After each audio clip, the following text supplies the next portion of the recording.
Hi, I'm Brittney Ashley, your host of Breaking Norms, Building Dreams, your guide through this transformative journey in both business and life. This is your place crafted for dreamers, doers, or anyone who has been told they can't. Get ready as we challenge those narratives together. You're tuning in live to the United Public Radio Network, airing on 105.3 and 107.7 FM in New Orleans. We are streaming on all the popular platforms every Monday at 3 p.m. Eastern Standard Time. Join me for a candid and thought-provoking conversation celebrating your unique journey because you are worth it.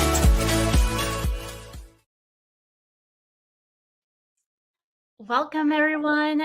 If you don't know me, my name is Brittney Ashley. I'm your host of Breaking Norms, Building Dreams, and we are broadcasting live on the United Public Radio Network and UFO Paranormal Radio Network, 105.3 and 107.7 FM in New Orleans. Get ready to escape the routine and join us in the next hour as we break norms and build dreams. I'm so excited to have Nicole with us today. Nicole has been a long life friend, which we'll dig into. But before we do, let me do a quick introduction who Nicole is. Nicole Powell owns and leads HALCON Marketing Solutions in St. Louis, based brand strategy and marketing agency serving clients nationwide. As a certified brand strategist and neuro-marketer, Nicole has worked with renowned brands on the East and West Coast, including Disney, ESPN, and TV, and her experiencing extends to local small businesses where she applies her skills, elevating them into powerhouse, profitable brands. Thank you, Nicole, for coming with us. I'm so excited to have you here. Yeah, I'm very, very excited to be on the show. Thank you, Brittney, for having me. I sound way cooler on a piece of paper bio. So every time I hear it, I'm like, oh, okay, cool. Yeah. No, you've worked with so many amazing different brands, and we've known each other personally on different levels. So today's topic is really navigating the coaching landscaping and spotting the red flags, because Nicole and I that's how we actually met. We both hired a coach, which we were just joking before we went live that we're the most expensive friends that we've ever met. Yeah. But, experience is everything. Before we dig into it, Nicole, how about you introduce yourself more to the listeners and just tell them your entrepreneur journey? Sure. So first and foremost, the most important role I'm in is I am a mama. So I am a mom to two little boys, Wade and Henry, 2 and 4 years old. So I actually have my business and really focus on my business 3 days out of the week, and 2 of those 5 business days, so to speak, I am with my 2 sons. So that's been really important, and I owe a lot to this business for giving me that flexibility to do that.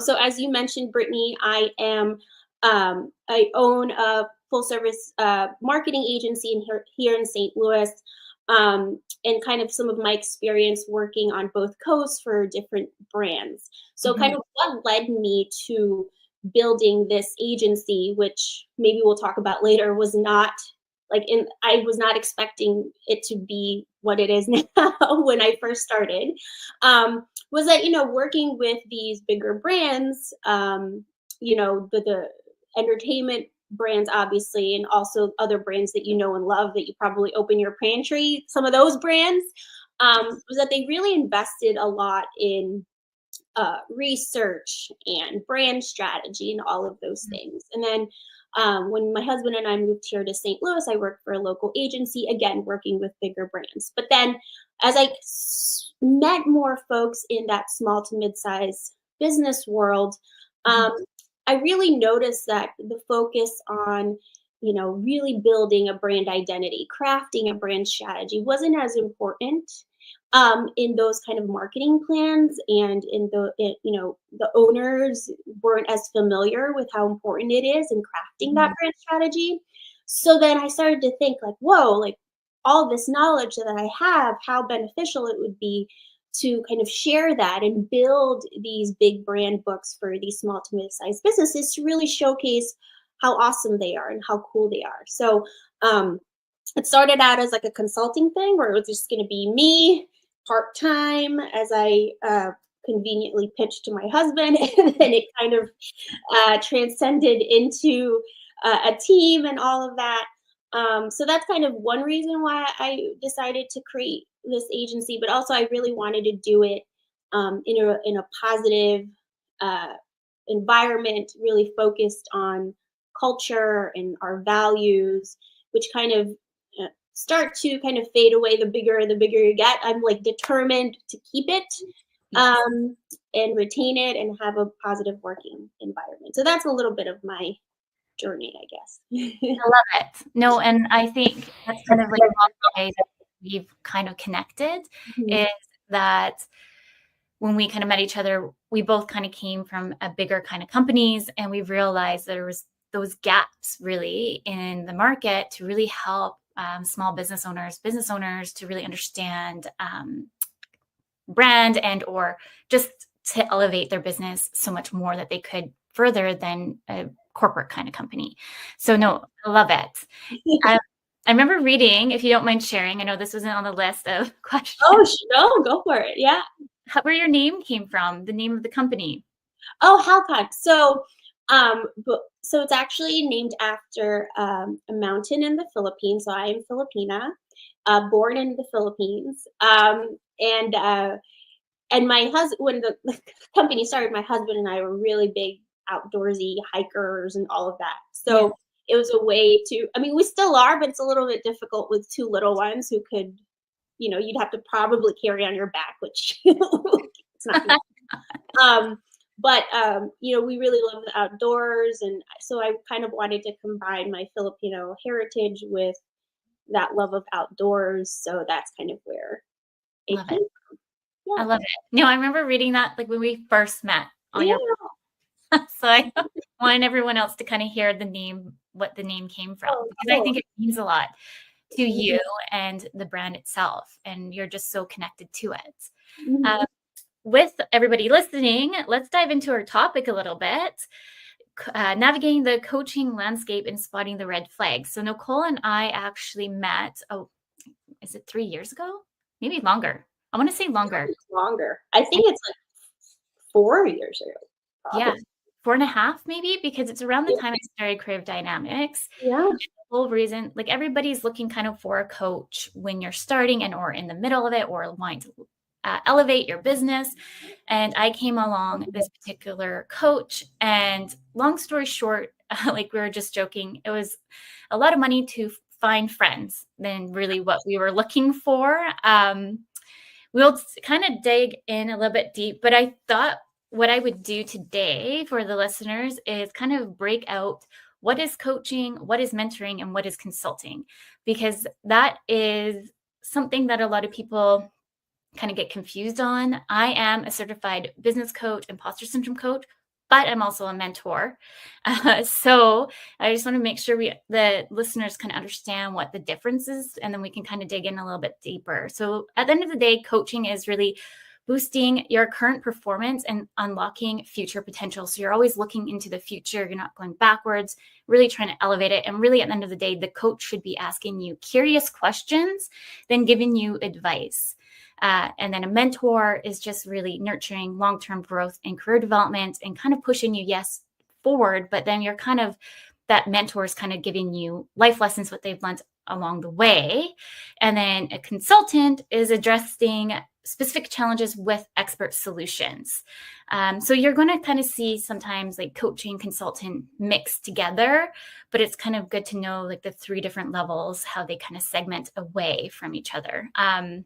Which I had to do a lot of learning as I navigated my coaching journey of the difference between the two. But overall, the reason why I went and found a coach was because I was struggling with price structure. And then I'm not too sure why you joined that specific coach, if you want to share why you joined. Um, why did I join? I think the business, as I mentioned earlier, started out just me, myself, and I, and it was going to be sort of like this side thing in addition to my Mhm. full-time job.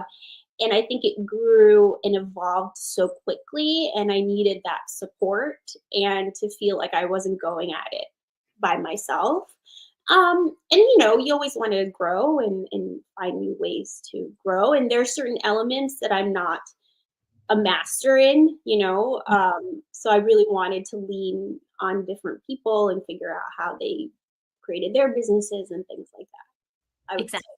Yeah, exactly. So I think like a lot of us, I think there was about 10 of us, give or say. take, and kind of what it kind of looked like was like a mastermind. So that'd be that one particular coach, and we all come in together.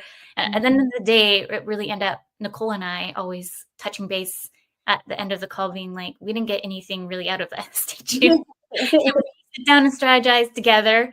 And like I remember, like my sister-in-law would like looking back at it would be like, you were kind of like brainwashed in a way because you're so smart, marketing, business, all of these things. But when you worked with that particular person, it was like you completely left everything that you were taught throughout the years and then just kind of was listening to them. So my biggest issue was pricing. So how do I price? Where do I price? And the logic was just really price at 3K and the next person. And you know what? Before you know it, you're at 10K, which at the end of the day, that is an okay strategy, but with a strategy with no kind of strategy, really. Right. Yeah. And I think everybody's different, and you're in Canada, I'm here in St. Louis, the our target demos are different, our businesses, although similar, are still a little different. So I definitely felt like, it would have been a good fit, maybe just not for us. Or it just was very, and it's not just this particular person, I've kind of seen it all around, very cookie cutter kind of, this is what you should do. And yeah, we'll get to all that. Yeah.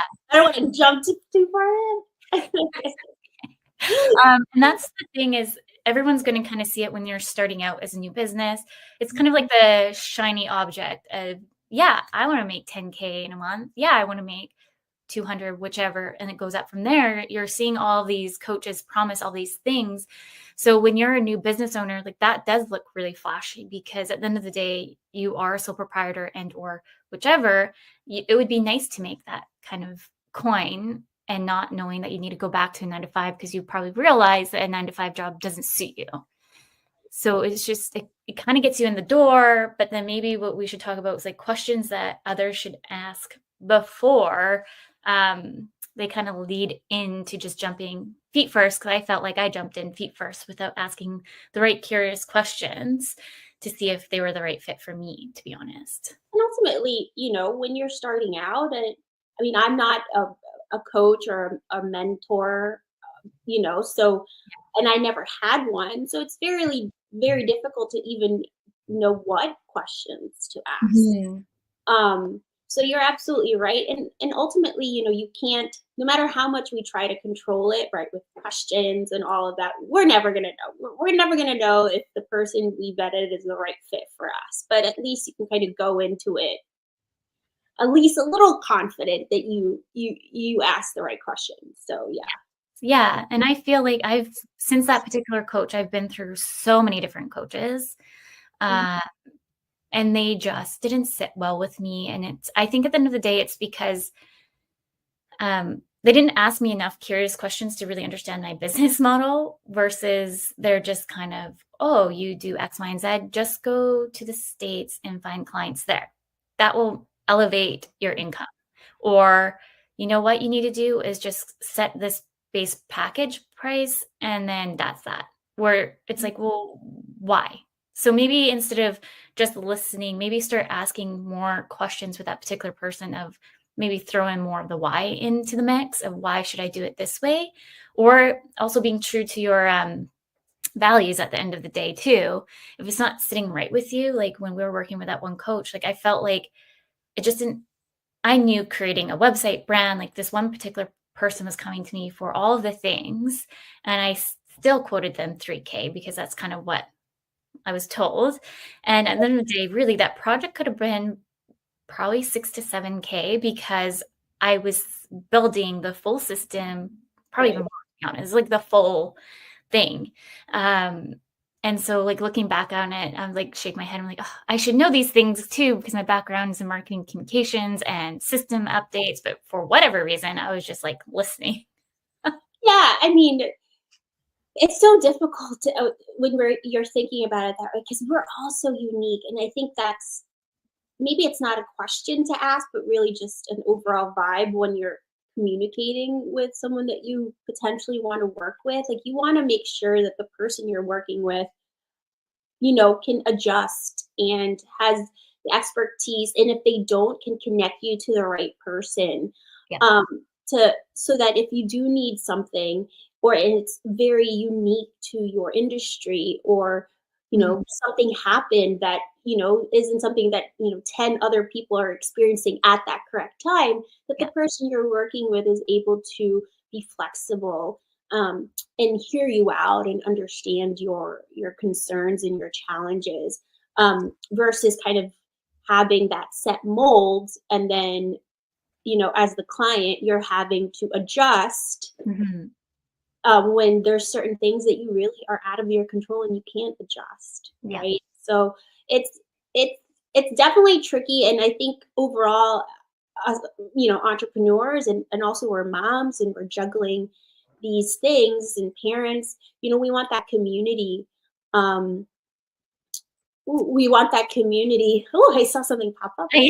So so we want that community. We want people to lean on, and we want people to guide us. I mean, these are all on our shoulders sometimes, we feel like. So that's why sometimes I feel like we push aside what our instincts are telling us, because we also invested a huge amount of money, right? So you want to feel like, oh, this is going to guide me in the right direction. Exactly. So Adriana just made a comment. It's misleading to tell a new entrepreneur that they can just benchmark their services across the board without explaining the nonsense. Bad coaching for sure.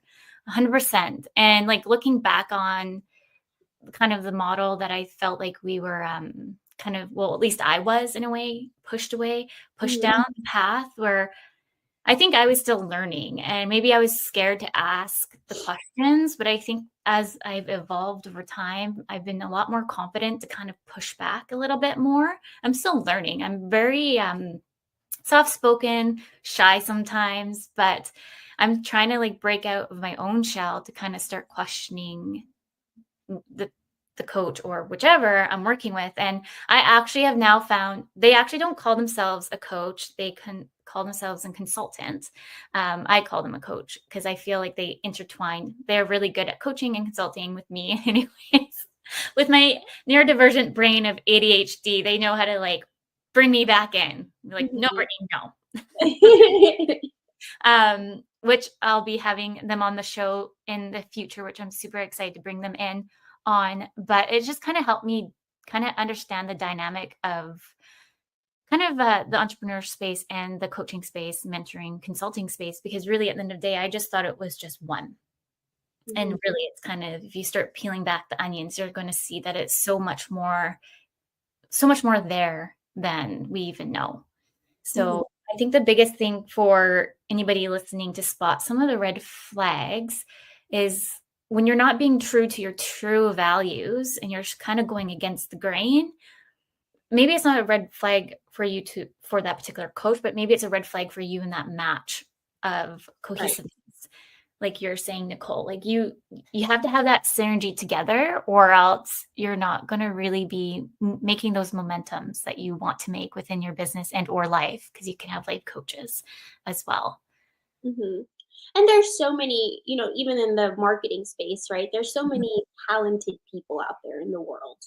100. Um, and there's so many different personalities, and it's all about just finding the person that's, works for you, is the right fit for you. So I think there's overarching kind of red flags that, nobody, even if you're in any industry, you should probably do. Um, one thing for me is kind of like the blamey, shamey kind of communication. So what I mean by that is, you know, if you're struggling, or if you're having a hard time, or you're not reaching certain goals, that the conversation is, well, you're not following our program correctly, or you're not doing this enough. So that's why, Yeah. you're not meeting your goals, and that could be the case. That could be true. That could not be the truth. Who knows? I don't know the individual situation, but I think there has to be more of a conversation, more analysis, really getting down to the nitty gritty of what is happening. And that takes time, right? That you can't unpack all that in 15-30 minutes. No, Um, 100%. Yeah. exactly. So I think this feeling like you're not doing it because you're doing my program incorrectly, you're at fault. Mhm. That's horrible. Like, I'm talking about it right now and I'm like getting sad internally. Um, it's I think there has to be more customization, more interaction, because Mhm. ultimately I feel like that's what's going to really drive the success for both parties, right? Is to feel like we're both aware of each other's kind of perspectives, and we're finding a middle ground that works for both of us versus like hammering, this is the way you're supposed to do it. You're not doing it. You're not comfortable. Too bad. You have to do it this way, or else you're not going to make any money. Like that kind of conversation. And I know I'm exaggerating, but I have seen like different No. versions of that. Yeah. Is scary. And I don't want anyone, especially a entrepreneur who is working so hard to build a business and juggle, to feel that way ever. No. Yeah, 100%. And I feel that because there's a lot of good strategies out there. Don't get us wrong, to any of the listeners. Not every coach is bad. There's great coaches, mentors are completely out there. It's more or less just making sure that you listen to what they're presenting and then finding your own common ground. Like the going back to that coach, like how they're like time management. I wake up 5 a.m. every morning to do X, Y, and Z. I'm like, no, thank you. I like sleep. I have a little one that wakes up throughout the night. I don't want to wake up at 5 a.m. because you know what? I value 2 extra hours of sleep and then work a little bit later because I'm more productive at night than in the morning. So it's like more or less taking things that are given to you with a grain of salt, and then also evaluating kind of the process of what they have given you. And that's the thing is, yes, you can follow things to a T and get to the 10K or whichever ways, but it takes time. Like they say, Rome was not built in a day, or is it in a night? I can't remember. I think that's correct. I'm the worst with expressions. So I'm actually, if any of my team is watching this, are probably laughing because I'm the worst person to ask if like the expression is correct, because I have no idea, zero idea. But yeah, Um, you're absolutely right. I think there's so many great coaches out there, and if anything, you're gonna see the difference in how great those great folks are. Um, there's just a lot, there are a lot of coaches and mentors and things like that. So it's hard to kind of figure out who's the best fit for you. And that's kind of where my business and my kind of expertise kind of lies, and why I was so intrigued in working with, coaches, consultants, and mentors, is because it's a challenge for me as a brand strategist to find that, secret sauce, that story that's going to make that person stand out from all the other folks who are kind of saying the same thing. So for me, that's exciting, especially if I'm working with someone who I'm like, wow, like you're really in it to win it. I love your attitude. I love what you're saying. It only makes me feel better to be aligned with those kinds of business owners as well. So, yeah. yeah. Yeah, 100%. And I think I might sound like a bit of a broken record of more or less just to make sure you really align yourself with your values. Because it's exciting when you're starting a business. It's exciting. It's scary. It's all the mixed emotions. And sometimes you really you lose yourself a little bit in those emotions. So at the end of the day, just trying to be true to who you are, because that also comes through in the branding piece as well, the presence of that Mhm. as you kind of craft and mold your story. I would say it's taken me a long time to really narrow in what creative dynamics is, but I'm happy I've been able to go through the journey, because I don't think it would be where it is today. So I think you have to kind of always take things grain of salt of like, okay, this is a negative experience, but let's turn it into a positive experience and revisit it in a different light. So again, most expensive friend right here, but Yeah.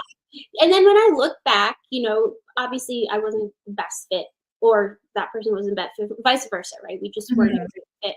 But, you know, I do look back at that time, and I think to myself, well, I wouldn't have done this if I didn't have that experience, right? I wouldn't have focused on this element of my business a lot more. So I think overall, there's always positives to every kind of relationship, right? Even if it's just figuring out who you don't want to work with anymore, that's a huge positive. Um, exactly.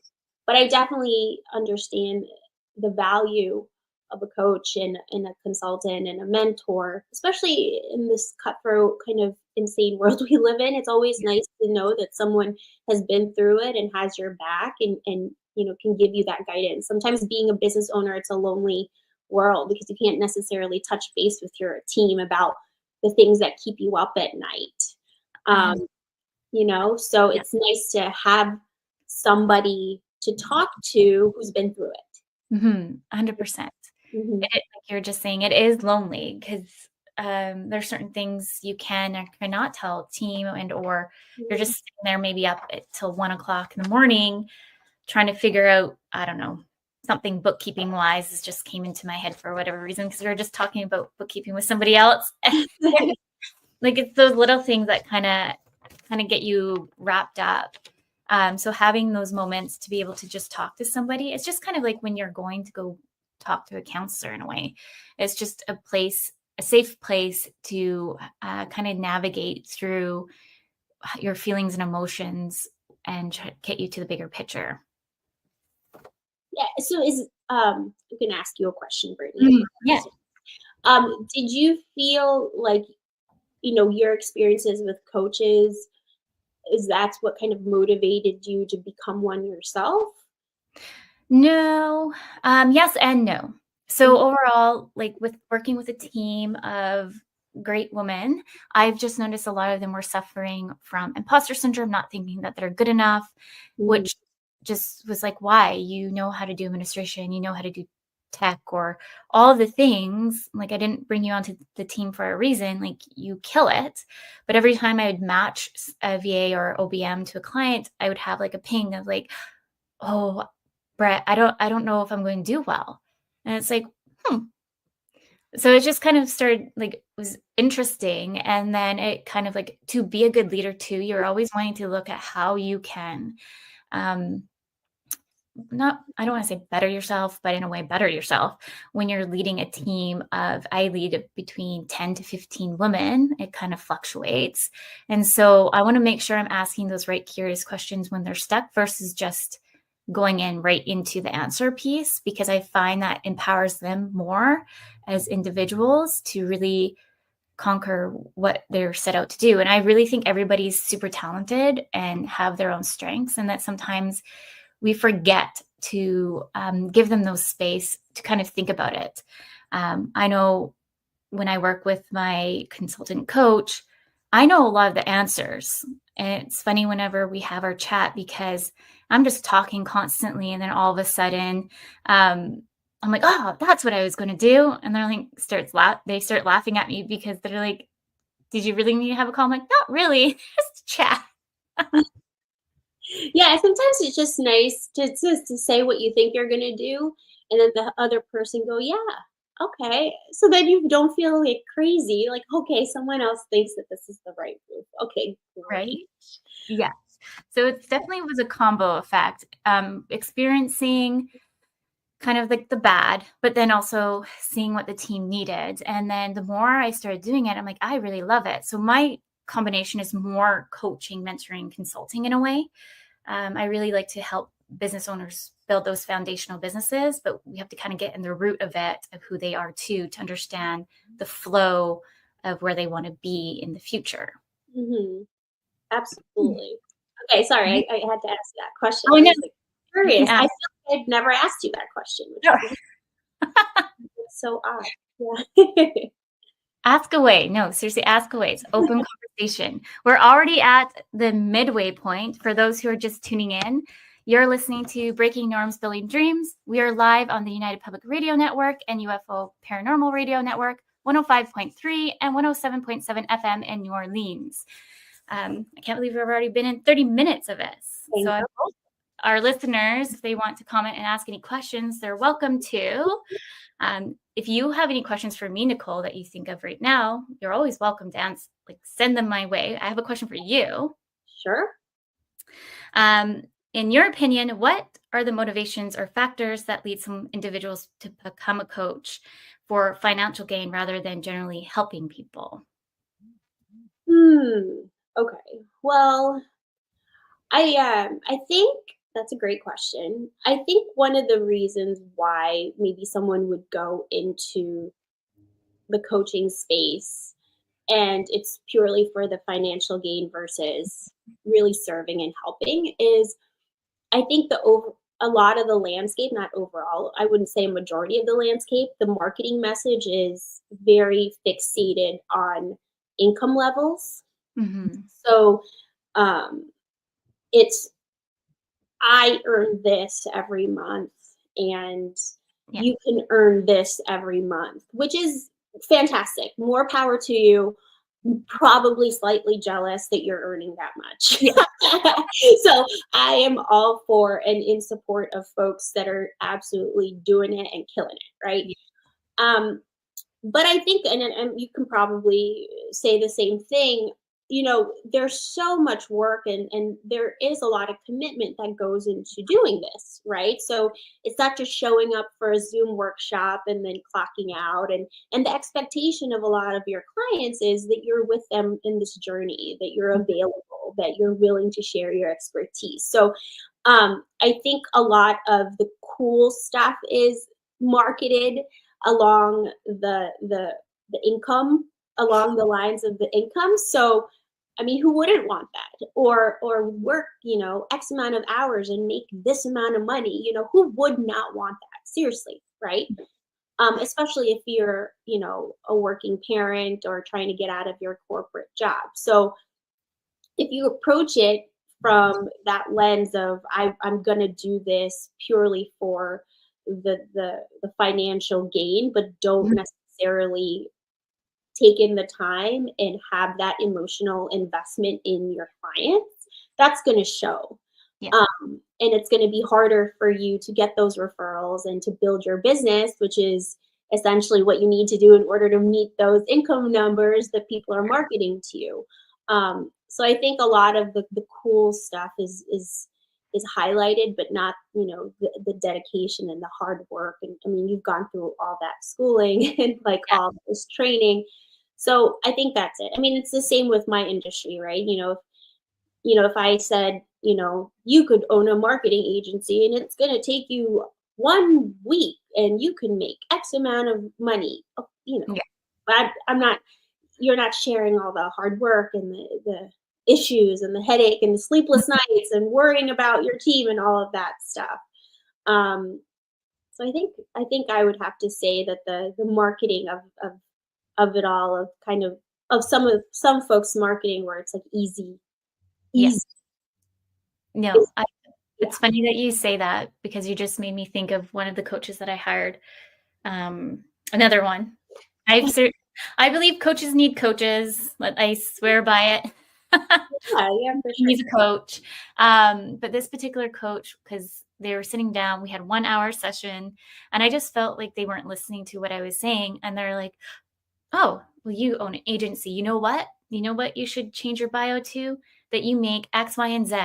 You're going to start getting clients that way in your coaching business. I was like, but that doesn't sit well with me. I don't, it just does not, no matter what I try. And I was like, no, I can't. No. And I remember walking away with it. And I even had this discussion too with Lindsay, my now coach and mentor and all the things. And they're like, no, if it doesn't sit well with you, then why are we doing it? So no, scratch it. Let's make sure we're in alignment of who you are and what you want to do. And I know that they also don't agree with that as well. It's just, it goes back to values again. I think you need to really go dig deep sometimes of thinking of why you might be advertising it that way. And if you're okay with it, cool. But for me personally, it just never has sat well with me, even to this day. Like, Yeah. it gives me, I don't know why, anxiety, and I don't want to make those promises to particular people that they can get to those numbers, because Mhm. it does take a lot of time. It yeah. So There's so many things behind the scenes attached to those numbers, um, that we don't know about.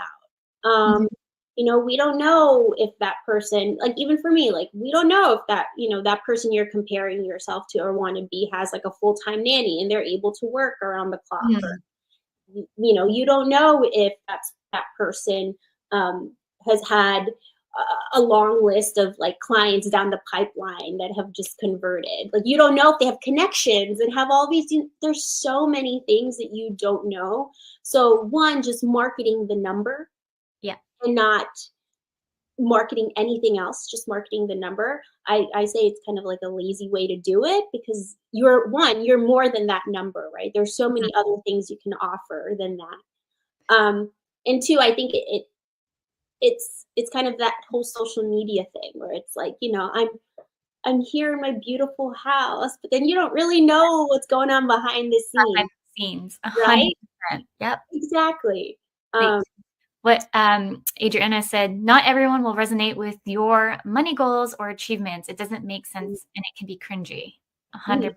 And Yeah, there's so many other goals that are not attached to money, exactly. and it doesn't have to be money centric all the time. Um, Yep. but that's I the think easiest sell. This is that you can make 7 figures. Heck, yeah, if it were that everyone would be making 7 figures, right? If it were that easy. exactly, right? Do you have any kind of advice to give anybody who's listening if they're facing similar challenges, if their coach wasn't a good fit? Um, so I definitely would recommend reaching out to your inner circle, Mhm, um, or other folks that you look up to. I'm part of a few business kind of groups here in St. Louis locally. I have clients who I value their opinion, kind of ask around, like, who do you work with? Like, why do you like working with them? I think getting that perspective from a client is huge. So I always like go in that direction. And also, like, what is it? You have to also understand yourself. What are you looking for? Like, mhm, what are you looking for? Someone who has, the financial background to help you more from a financial standpoint, like how to structure your business? Are you looking for someone who is going to help you with mindset blocks like imposter syndrome? Are you looking for someone who is in a particular industry that you're mhm. in?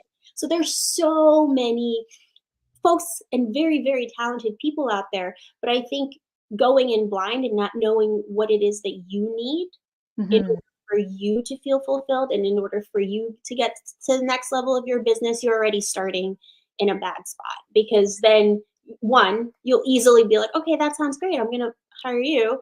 And you don't necessarily know what it is that you need to look for.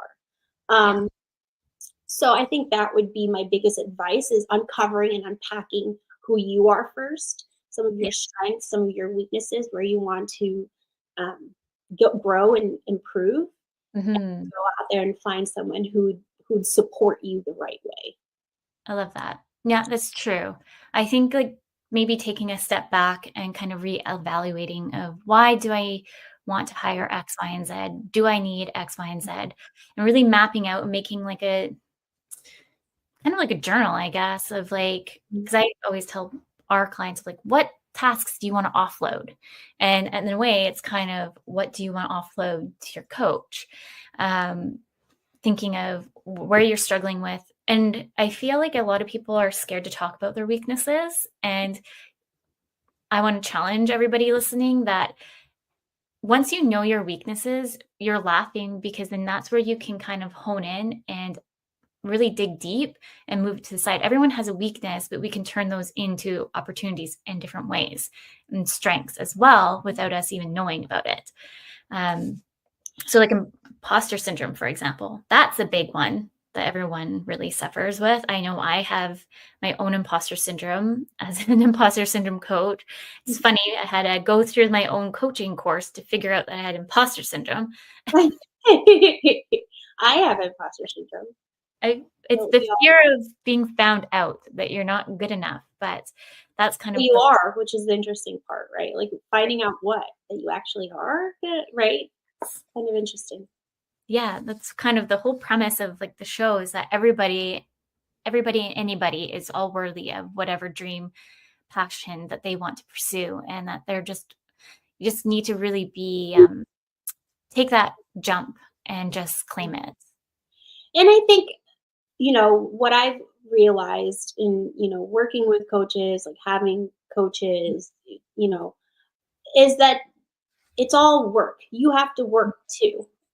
There's no magical solution. There's no magical person that can deliver you a nice package that says, this is, you do this, you can sit back and relax and you are going to achieve your goals, right? So, there's a certain level of accountability and acceptance that, hey, you have to meet people halfway, if not the whole way.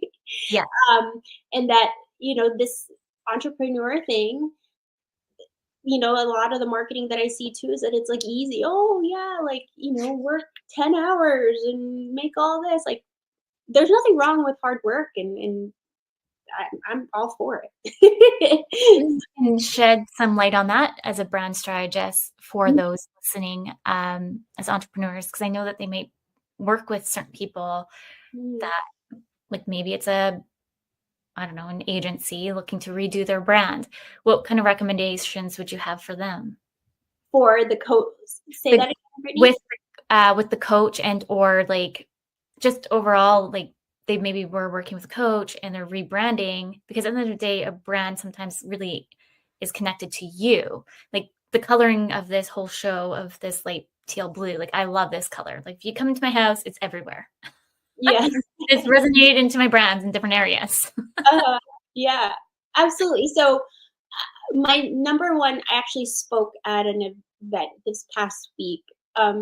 And one of the questions was, there's a panel, and one of the questions was about, like, how do you market your business? Do you DIY? And I kind of stayed quiet, right? And then one of the panelists was like, I feel like Nicole would know about this question. And I joked, I'm like, how much time do you guys have? Because there's so much involved with, branding and marketing. But I think the two things that I would want anyone to walk away with when they're thinking about rebranding or branding their business is, one, really understanding the target audience beyond like a superficial level. I think, the best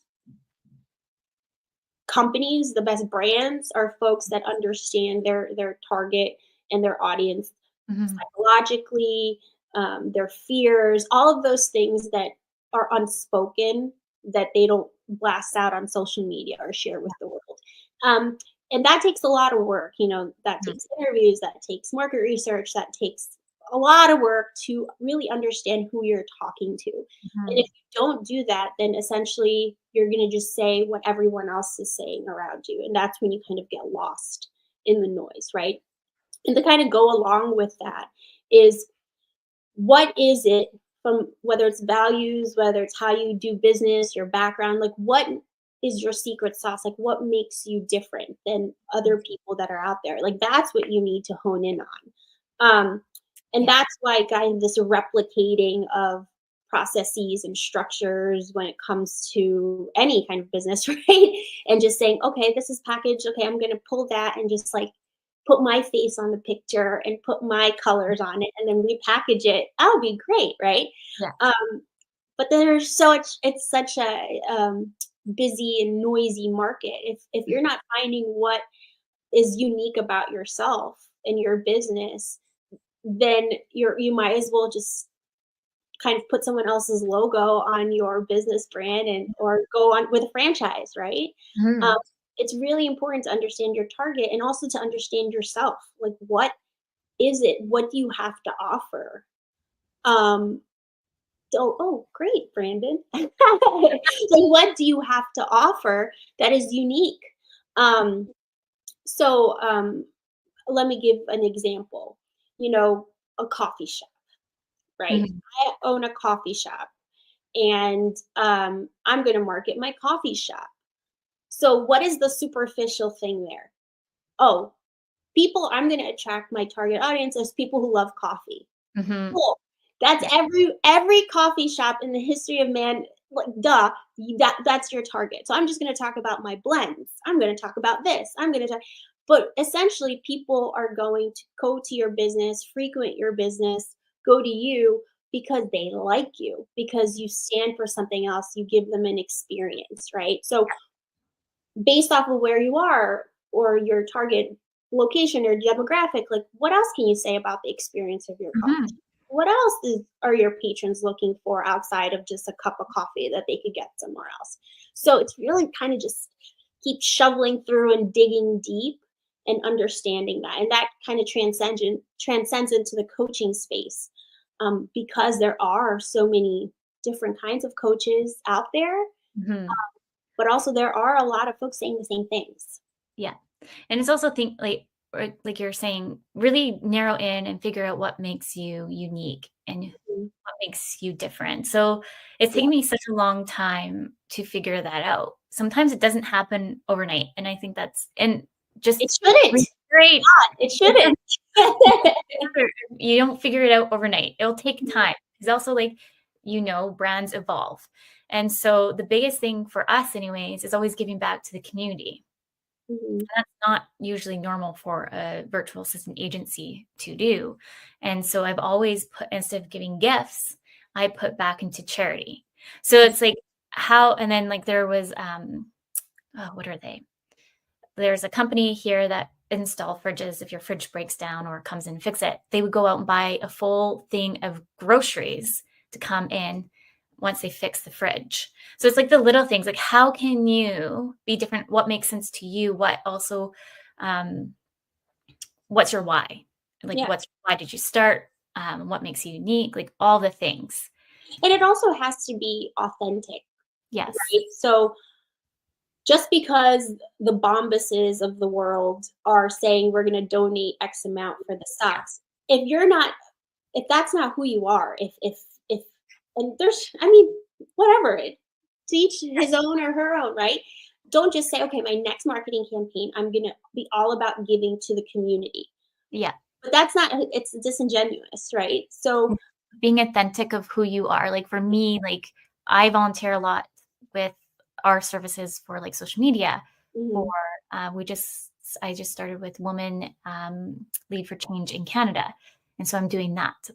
There's different things that you can give back to the community. It doesn't mean money, but um, everybody's completely different. But like you're saying, Nicole, like you have to really dig in and just don't kind of because there's companies out there like I creating this company and X, Y, and Z is going out back to the community. But it's like, well, why? Why did you do that? And my why is because it drove me bananas when I worked with corporate and they had all this money or in tech and they would not give back to the community. So um, I'm always about like, let's listen to our clients of who they want to get back to. Not me, actually. It's not me. I'm giving it back in their name. mhm, Um, love but that.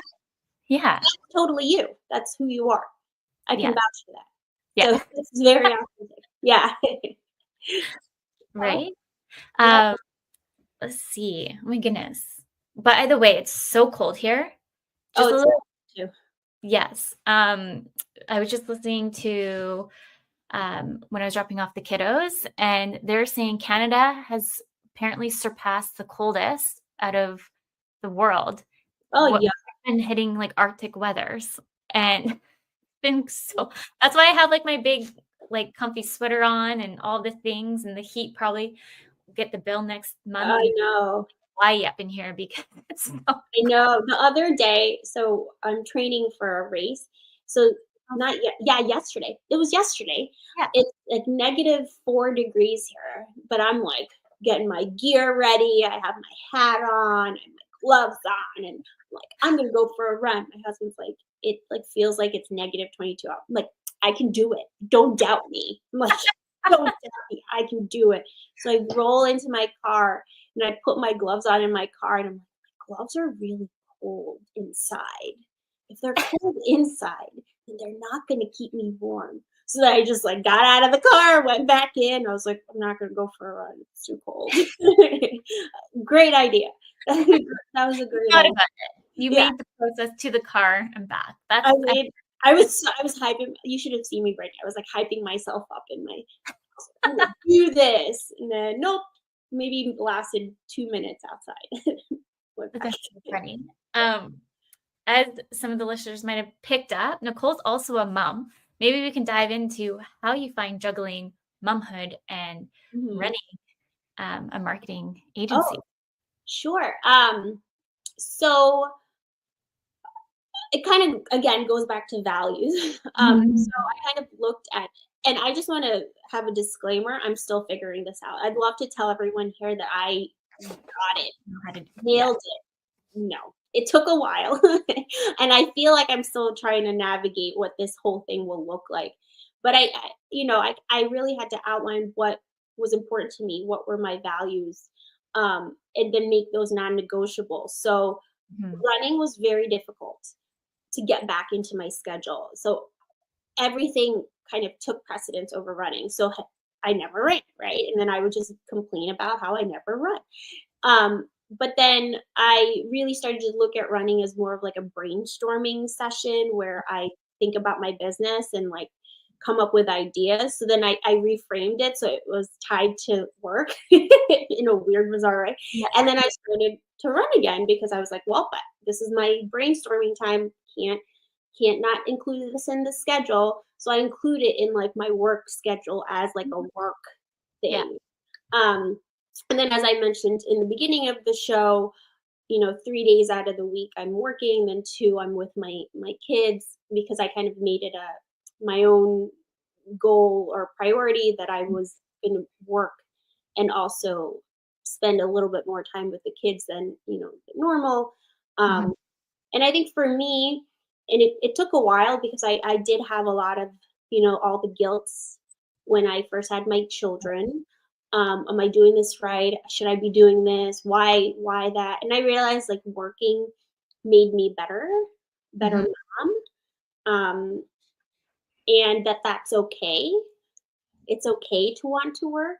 Yeah. I think I really applaud and I am in awe of stay-at-home moms, like, really. I have 2 days and I'm like, "Oh my god, I'm tired," right? Having So I'm like, "Holy cow." So there's a the super women, right? Um, and I think for me, when I started to just be at home all the time, I started to feel like I was a little bit more irritable, like, I was like so, it's okay, and I was so hard on myself in the beginning that, is there something wrong with me that I don't wanna be at home? Yeah. And But I think that's kind of, if you look at society today, it's kind of for women who want to be entrepreneurs or 9 to 5 or whichever, and also like wearing all the different hats, momhood, all the things. I feel like it's like you damn if you do, damn if you don't. mm, We're always thinking that we're on the right track, and then all of a sudden we're shifted gears into something else because something else has come up into the waves of no, we can't do X, Y, and Z because you know what? This is how we do it. Like, what was it called? Oh my goodness, baby led, like that stuff scares the bananas out of me. what is that? What is Baby led feeding. So you would give them, oh, instead of like baby food, you'd give them like what you would eat for dinner, and you just put it on their plate. And yeah, I don't know if you did it. I tried it with rye. Um, and so it was just kind of, it was very, in a way, anxiety driven.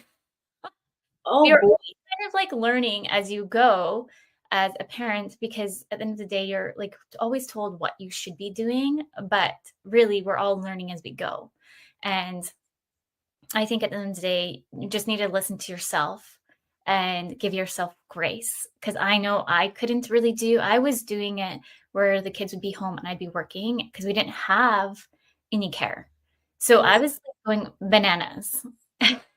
Yeah.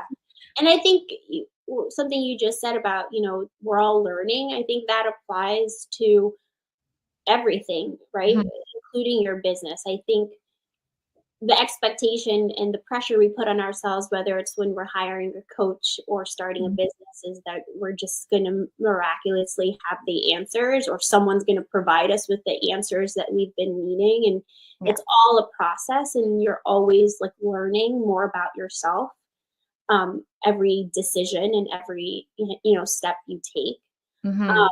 and we do joke that you're like my most expensive friend, but Yeah. look, it's worth every penny, right? So we wouldn't be here right now if it weren't for that experience. So um, everything is just learning and giving ourselves grace, which you mentioned earlier, which is difficult. It's hard. I feel like when I did work like the 9 to 5, when before kind of, I still did this on the side. I thought I can juggle the two. And I just felt guilty dropping off my kiddo to care. And I had to drive 3 hours away. And then I felt guilty. I was 3 hours away. What happens if there's an accident? I can't get there fast enough. Like it's like a spiral effect, to be honest. I Mhm. feel.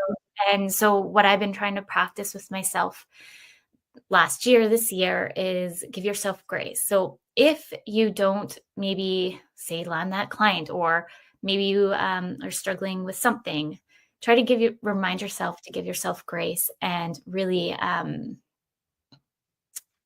take maybe a step back and start asking yourself some questions, and then kind of then re-step back forward into it, because I find it's a busy world out there and we're constantly kind of thrown in sometimes. So if you remind yourself to give yourself grace and extra space, I think really then you're going to come back into the place that you need to be a lot more powerful. Well said.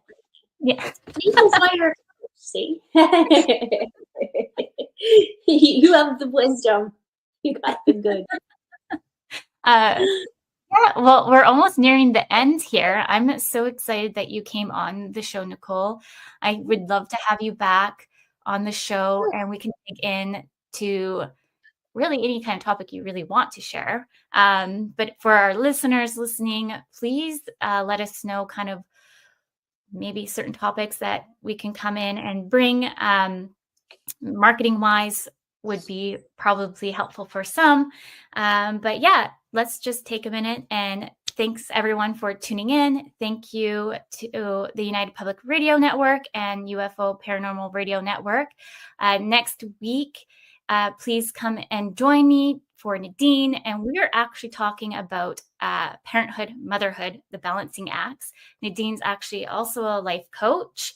And we actually have discussed that Nadine will come in every month in between different segments. So please come in and listen, bring your questions. If you are a parent, mom, we're happy to further dive in. So with that, until next time, remember your journey is unique and your worth is unquestionable. Thank you, everyone. Hi, everyone. Everyone.